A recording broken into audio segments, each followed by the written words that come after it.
Good morning, ladies and gentlemen, boys and girls, and welcome to yet another webinar in the Oakridge webinar series, in which we are educating you and talking to you about a whole series of curriculums and courses that we offer about parenting and relationships with your children and how to, in reality, become the best student that you can be. Today's session is going to be conducted on the MYP, the Middle Years program of the International Baccalaureate by me. I am Arjun Rao. I'm the principal of the Oakridge International School here in Bangalore, and I wish you a very happy day today.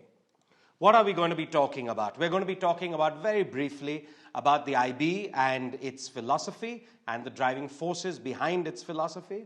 We're going to be talking about the MYP with the courses and subjects that are on offer, the forces that drive this wonderful curriculum, and the logic that determines the sorts of choices we make while designing the curriculum in our specific schools.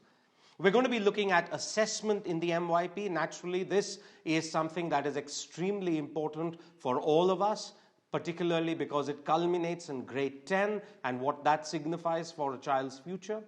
We're going to be looking at the MYP student and where the MYP can take a student and how far it can propel them in their lives and success for the future. If at any point of time you have any queries or any questions, please do write in to us, info@oakridge.in. You can see the email address broadcast there. We'll keep reminding you about this. Please do send in your questions. We'll try and answer as many of these as is possible during this session itself.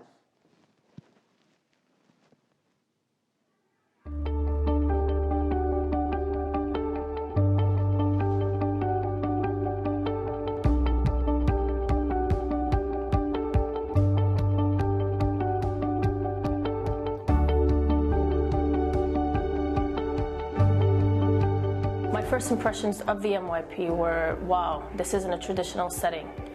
This is a creative framework that allows students to engage with one another, engage with the teacher.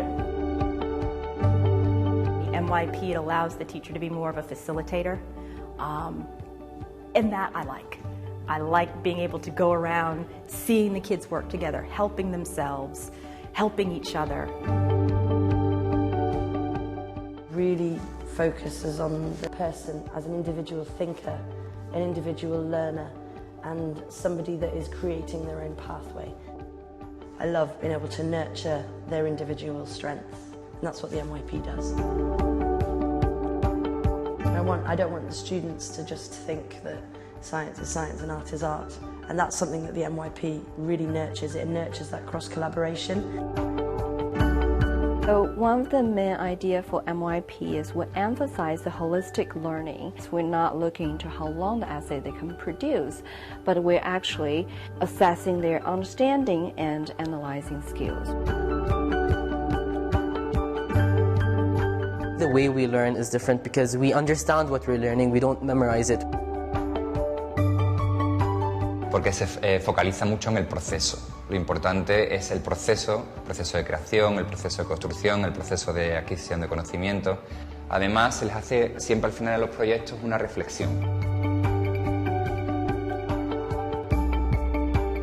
Our students are exposed to different parts of the world. Our students are then more globally aware and more prepared for the real world. The internationalism, the capacity to understand others, to put yourself in others' shoes and see different perspectives, something which is so crucial. And the knowledge that we are hopefully not only giving them the academic skills that they need, but really the life skills to be able to build on, to be able to take with them.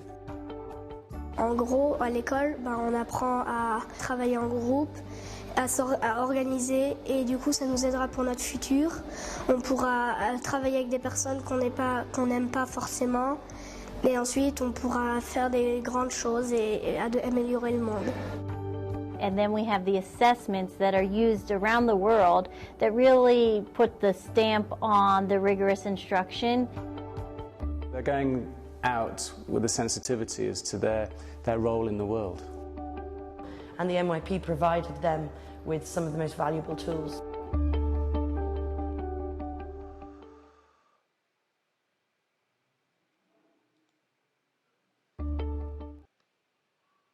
As you can see from that wonderful video about the middle years program and specifically about the IB itself, the vision and mission that drives this philosophy of the IB is absolutely critical.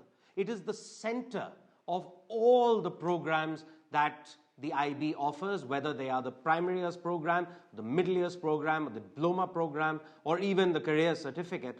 This is what defines what it means to be a student or an educator, a facilitator in an IB school. As you can see from their mission statement, the aim is to help develop inquiring, knowledgeable, caring young people who understand how cultures work, they respect each other, and they respect the cultures that they represent. They work towards fostering a feeling of international mindedness, and they are all put through a very rigorous assessment process to determine that level of learning and know-how. Very critically, and I think this is so important, particularly judging by the things that have been happening around us all over the world, it is so important for us to help develop active, compassionate learners, those who are committed to learning their entire lives, who are able to function with a notion of acceptance of all those around them. As you can see, there is what is known as the IB continuum of international education. The idea being that you move smoothly from the primary years program into the middle years program and finally into the diploma program and graduate with an understanding of international education that is rooted in international mindedness, governed by globalization and the ideas that it stands for. We at Oakridge offer all three of the IB programs at our various campuses, and we find that the middle years program provides an absolutely wonderful base for students who are willing to undertake the diploma program and the wonderful challenges that it poses as students.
As you can see from that wonderful video, the root of everything that the IB does is located within what they call their learner profile. It's very important for us to all acknowledge what this learner profile is. The idea is that as a student progresses through his or her various stages within their learning of the IB and within the programs and curriculums that they offer, they will move and gravitate and graduate into becoming a person who represents certain qualities, who is able to demonstrate certain skills and certain aspects of their character that are so essential as we navigate our way through this confusing 21st century. If you can look at that wonderful tree of learner profile attributes that you have before you on the screen, you've got learners who are principled. They care about the world that they inhabit. As you may have seen in that video and noticed, we're looking at a shared guardianship of this planet. How many of us actually thought about this when we were in school? That we are guardians of this planet and not just consumers. Very importantly, you can see learners who are knowledgeable. They have the facts that they need to be balanced learners, which will enable them to take the kinds of risks that we all expect them to be able to take in this 21st century. And they are thinkers, they are reflectors. They think about the world that exists around them, and they reflect on the decisions that they take. And the choices that lie before them are governed by a very, very inquisitive mind. That, ladies and gentlemen, boys and girls, is what defines this phenomenal curriculum. This is what lies at the center of the courses that the IB offers.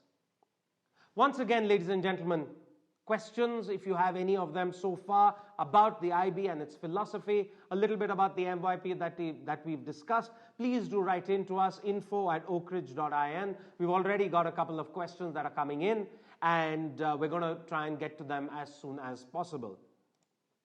So, the MYP. The MYP is a program that's been designed for students of the ages of 11 to 16, which is about grade 6 to grade 10. Around the core IBO beliefs of a holistic education, one that, like all education that we offer at the Oakridge schools, is rooted in an education that derives from its values and its skills that it develops for life. You're looking at communication that is so critical in this world that we inhabit, and of course, intercultural awareness. The world that these students are going to inhabit is going to be phenomenally large. We're not going to be able to even predict the sorts of changes and the sorts of technological advances that this generation is going to experience. And so they must be even more aware of the world that they are going to inhabit and the different cultures that they're going to interact with. The MYP very recently underwent a very critical change, one that I believe is going to be completely earth-shattering and life-changing for a lot of students who are going to start studying the MYP over the next couple of decades. I think these decisions that have been taken are particularly going to impact students in India. You've got a couple of changes, and you'll probably see a list of them on your screen, and there are many, many more, but I culled out a couple that I think are very, very important for our specific context. The first being that the MYP today is now completely recognized by the All India Universities Association. Very important step, particularly since a lot of the IB students today are also looking at possible futures in India. You've got now the standard e-assessment and the standardized courses that have appeared at the end of the 5th year of the MYP, which is grade 10, which of course rings great bells for all of us, as now the MYP offers what would be the closest equivalent to a board exam at the end of grade 10. It allows for much, much better rooted alignment across all the IB curriculums. So you move smoothly from the PYP into the MYP and finally into the diploma program as well. allows you that smooth movement between the various courses. And most definitely, it prepares you for the best sort of education that you can have as you head into the diploma program. The program model itself, what does the course look like? You've got a whole series of concentric circles, and I'll try and take you through all of them. At the center, right at the middle of this program model, you've got the learner profile. We've already looked at that and showcased it and looked at what it means.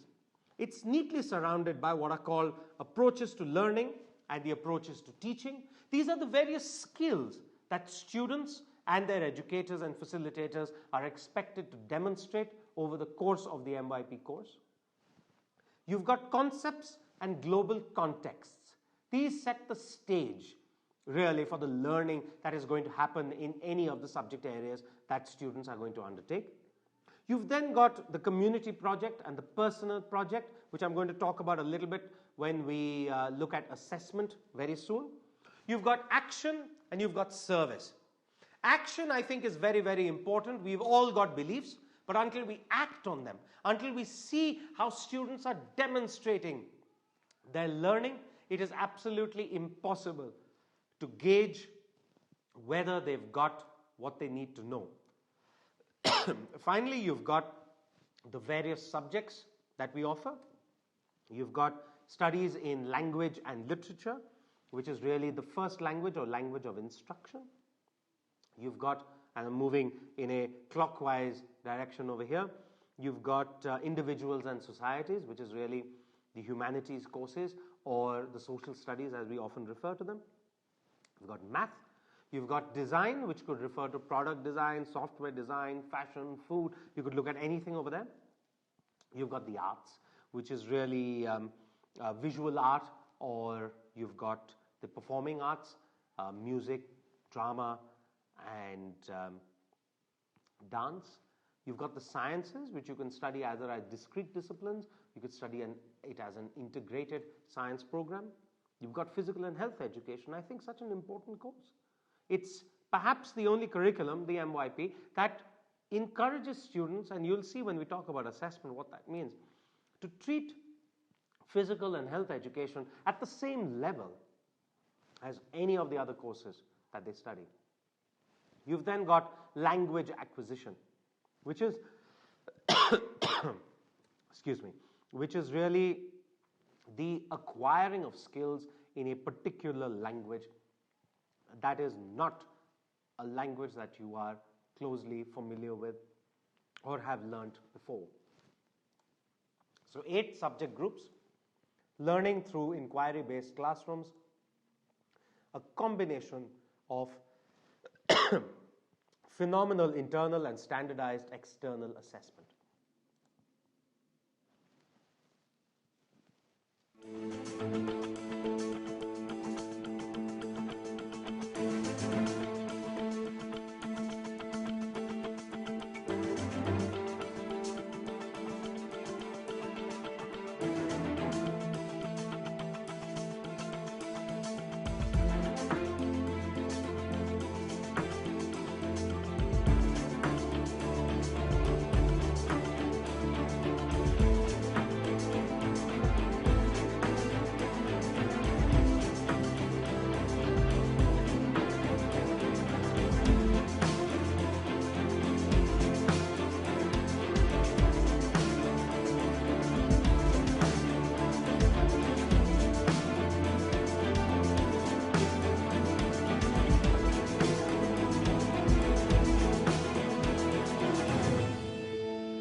Right.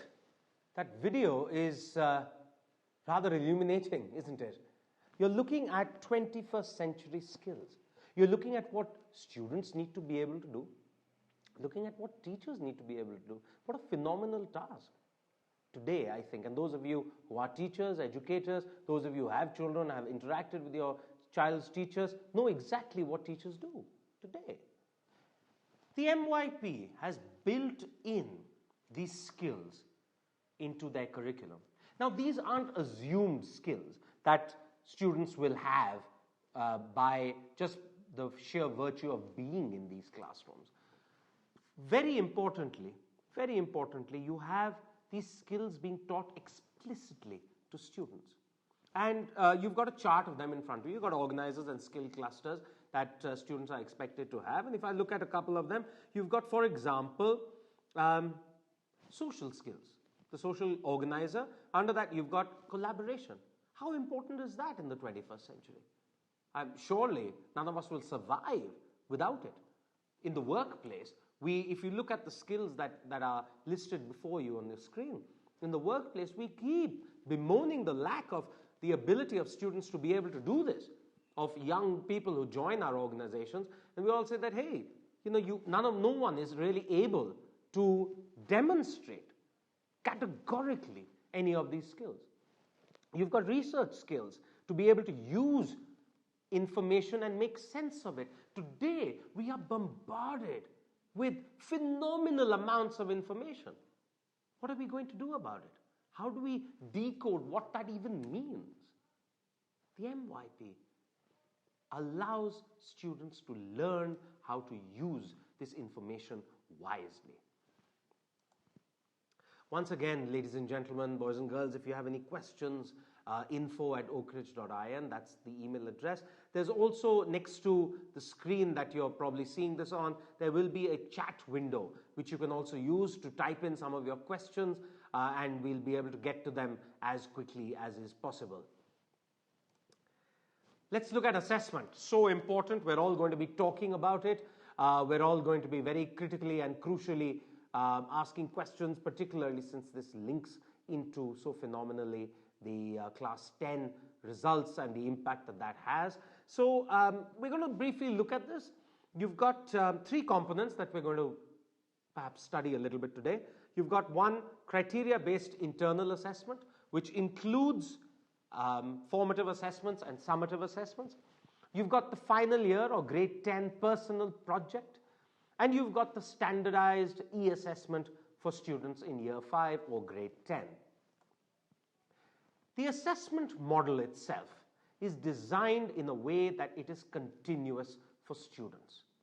There is assessment, and students are continuously assessed through a very phenomenally designed and very specific series of criteria that are implemented. Teachers are continuously giving students feedback. That feedback is then used by students to reflect on the impact that assessment has had on them. And they use that to then further define their own learning. They become self-assessors, if you will.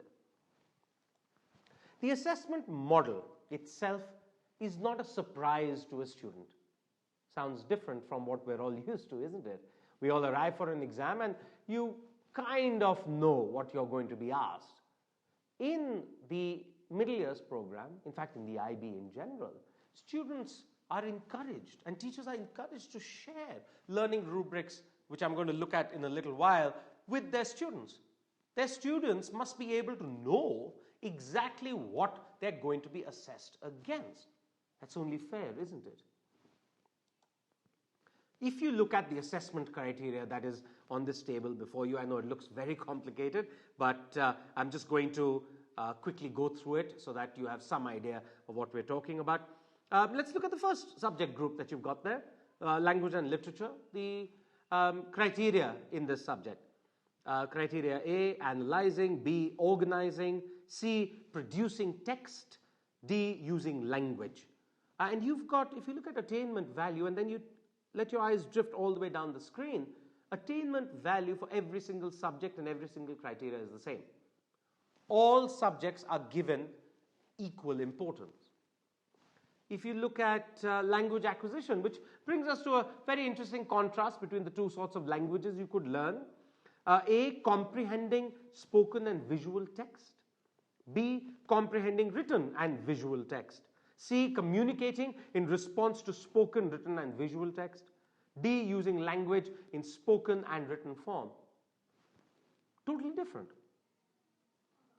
The first one assumes that you will have certain levels of skill that are already there. Language acquisition, you are learning a language for the first time, which is why we're looking at comprehension. You're looking at communication rather than critical analysis. And the same thing applies itself across all the subjects that you have listed before you. If you look at grade descriptors, and this is a general version that we've got before us, you can, for each subject, they will be designed very specifically. You've got, let's look at some of these grades. Look at grade 2. Very limited achievement against all the objectives. The student has difficulty in understanding the required knowledge and skills and is unable to apply them fully in normal situations, even with support. Clearly someone who needs a lot of help, they're perhaps just starting out. But look at grade 6. A consistent and thorough understanding of the required knowledge and skills and the ability to apply them in a wide variety of situations. Now, when a student is looking at what they are being gauged against, they'll immediately look at this and say, hey, okay, I know exactly what is expected of me in each of these situations. It's not a ranking or a series of criteria that is gauged against everybody else in the classroom. But you are going to be measured against your own series of grade descriptors. You've got the community project. Now, this happens in class 8 or year 3 of the program. And it's a phenomenal learning experience. Students work either individually or are encouraged to work in groups, where you look at an aspect of life in the community and environment that surrounds you. You go through the process of investigation, you plan, you take action, and you reflect. It determines so many of the choices that you end up making. This neatly, as we move into grade 10, feeds into what is known as the personal project.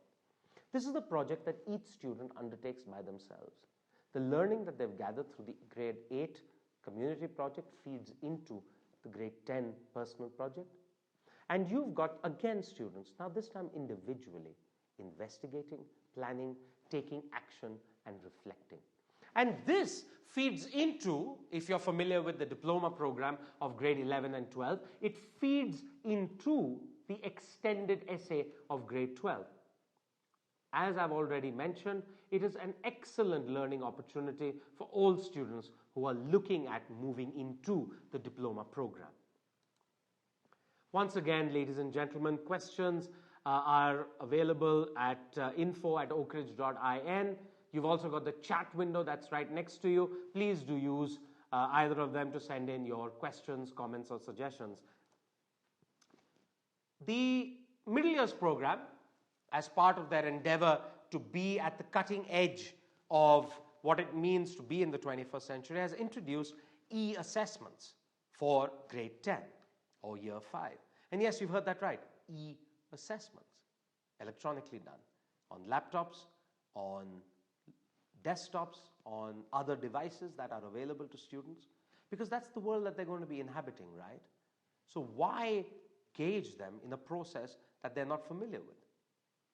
E-assessments are intuitive, they change with every single student, and they enable students to be more comfortable in a setting that is one of their choosing and their creation.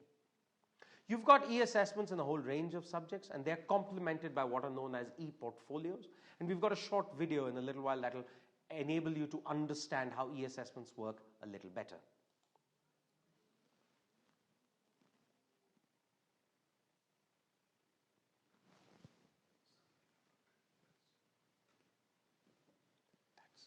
Welcome to this short video about the IB Middle Years Programme e-assessment.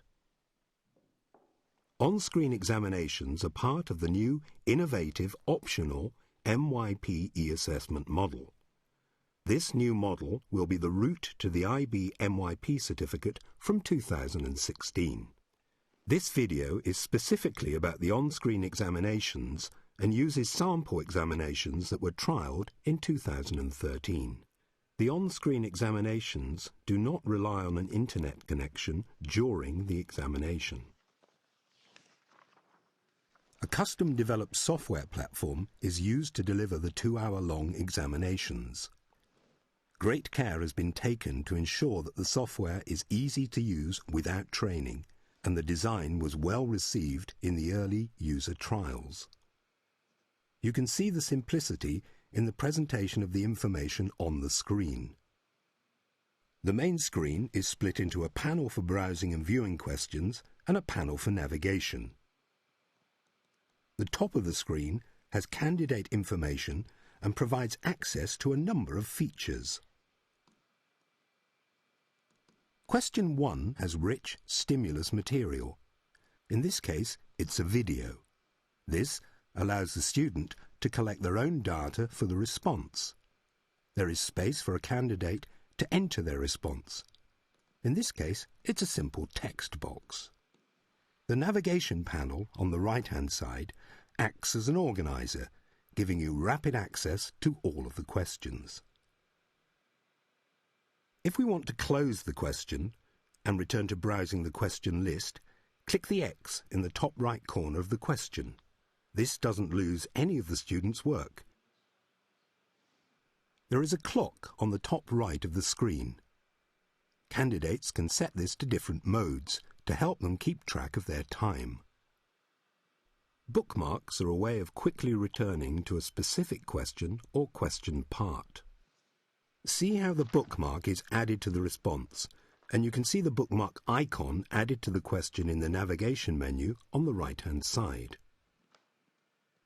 Clicking on the bookmark icon at the top of the screen lists all of the questions that I've bookmarked in the examination and allows me to jump to the question concerned. MYP on-screen examinations focus on understanding and applying concepts, big ideas that carry the weight of academic disciplines and the connections between them.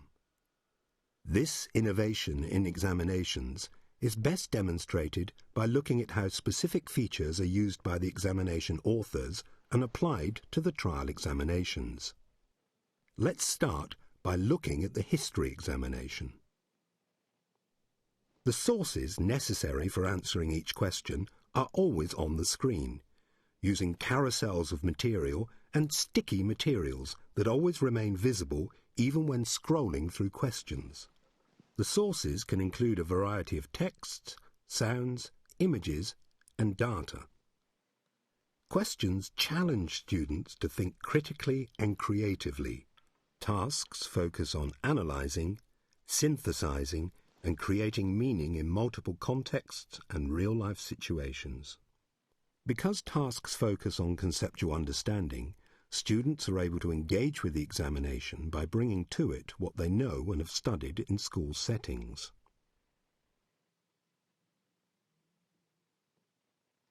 On-screen examinations offer candidates opportunities to respond in innovative and efficient formats, including text boxes, drawings, flowcharts, and data tables. For example, students can collect and analyze data from videos, images, and simulations. The student enters numbers into the grid, and the system charts the results automatically. The student is then asked to interpret the chart. In this way, we use the on-screen examinations to allow a focus on higher-order thinking and contemporary skills. Students are able to analyze information, evaluate models, and make predictions that demonstrate their understanding of important ideas. Students can interact with the assessment platform. For example, here students are asked to measure a bacterium and a virus. They simply click and drag to make a measurement. While making multiple measurements, the system automatically records the data in the box below. In this biology examination, students apply what they've discovered to make decisions about effective water purification techniques.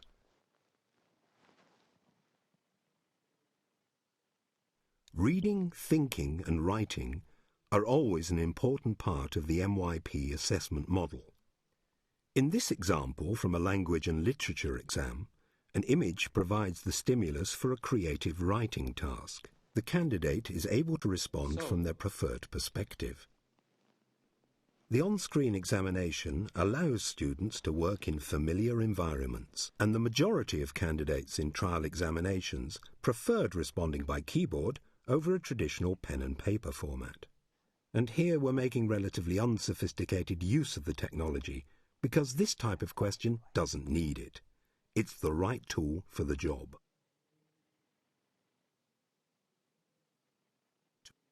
So as you've seen in that video about e-assessments, there is a lot for students to be able to imbibe.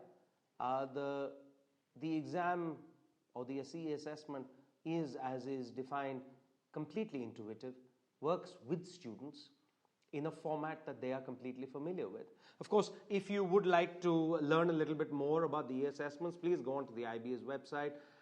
Google them, you can easily find them, and you'll have a lot of information about the e-assessment and their exams and how things happen. You can ask them a whole series of questions about the exams themselves.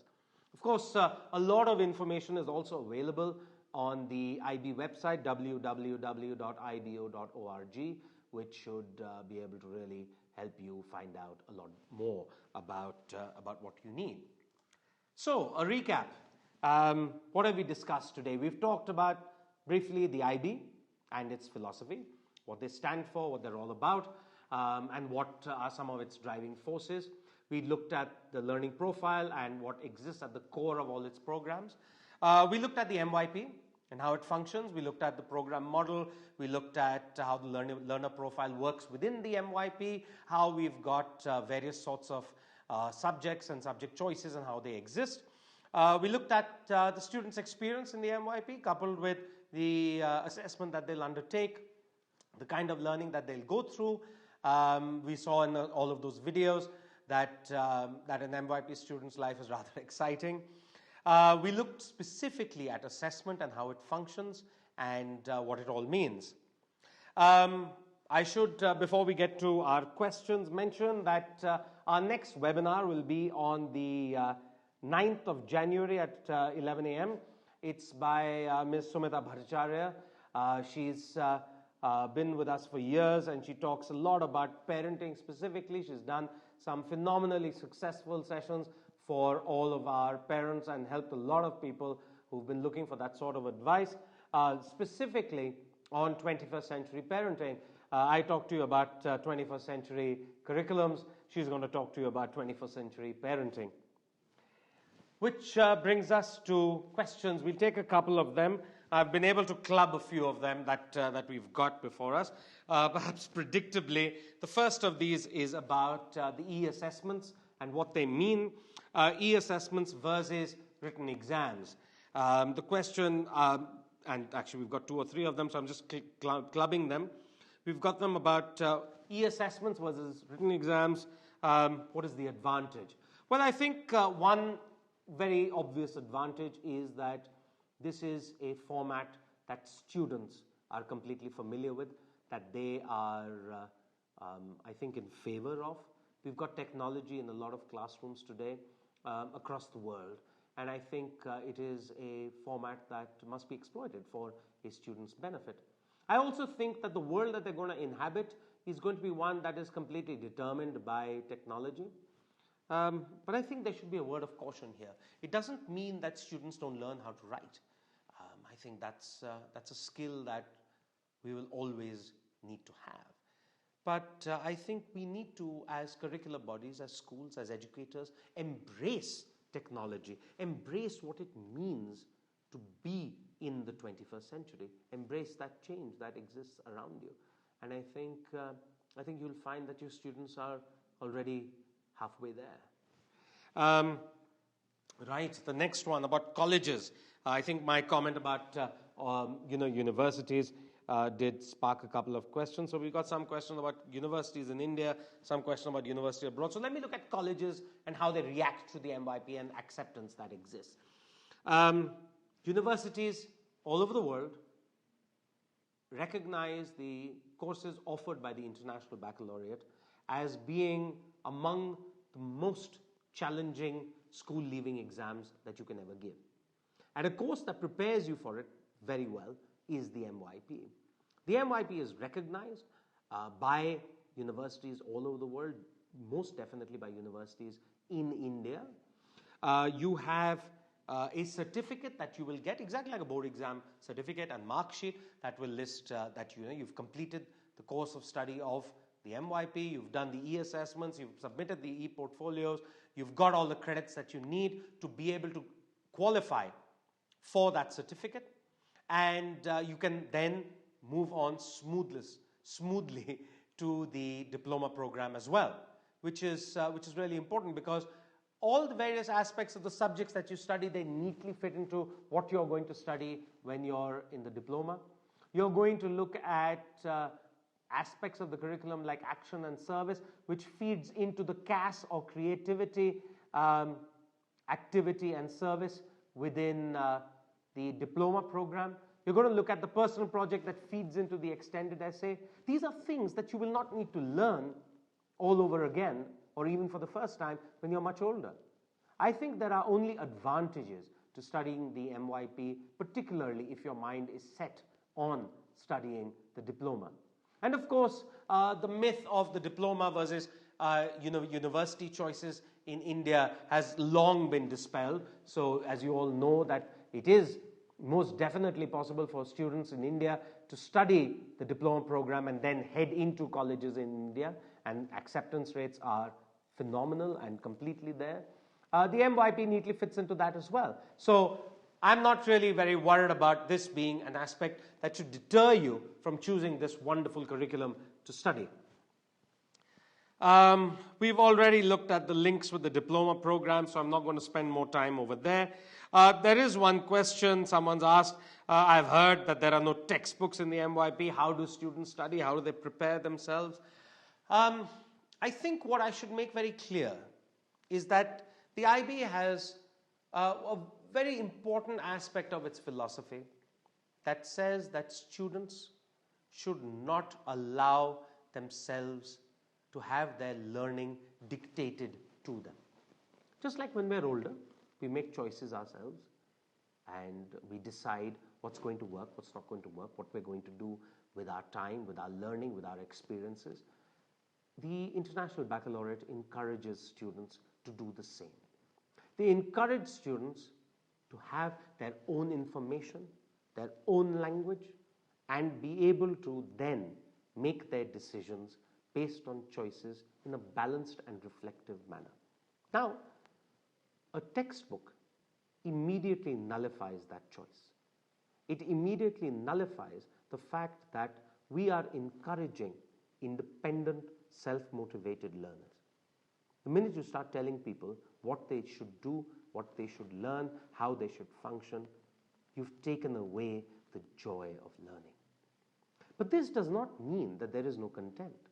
Schools the world over, us here at Oakridge, we very clearly identify content that we believe students should be exposed to by the time they reach class 10.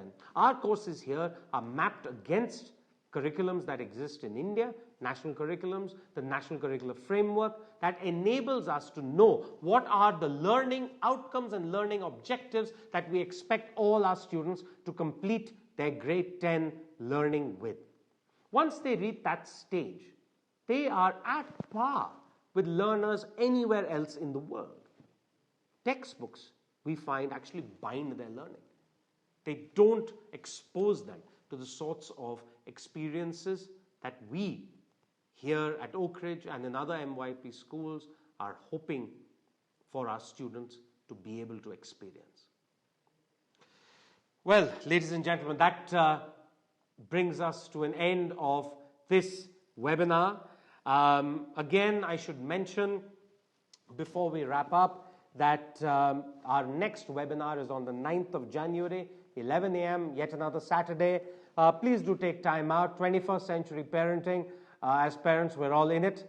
The 21st century has just unfolded, and the lessons that we leave our children with are going to see them out through their lifetimes. Make the right choices for them, help them make the right choices, and work with people like Ms. Sumita Bhattacharya, who are going to teach you and talk to you about how to be the most effective and affective parent in the 21st century. Once again, thank you very, very much for being a part of this exciting webinar, and I hope you've been catching our webinar series. These are all available online on our websites. Please do log on to www.oakridge.in. Continue to write into us. There are all sorts of avenues for this communication which you can connect with us about the MYP or any of the programs that we offer, and come visit us, come and see us on our campuses, and we'd be glad to spend some time with you to be able to talk to you about the programs that we offer and the curriculums that are available to you as a parent or a student here at the Oakridge International School. Once again, ladies and gentlemen, thank you. My name is Arjun Rao. I am the principal of the Oakridge International School in Bangalore, and I wish you all the very best with your weekend, and I hope you have a wonderful day ahead. Thank you very much. Goodbye, and God bless. Thank you.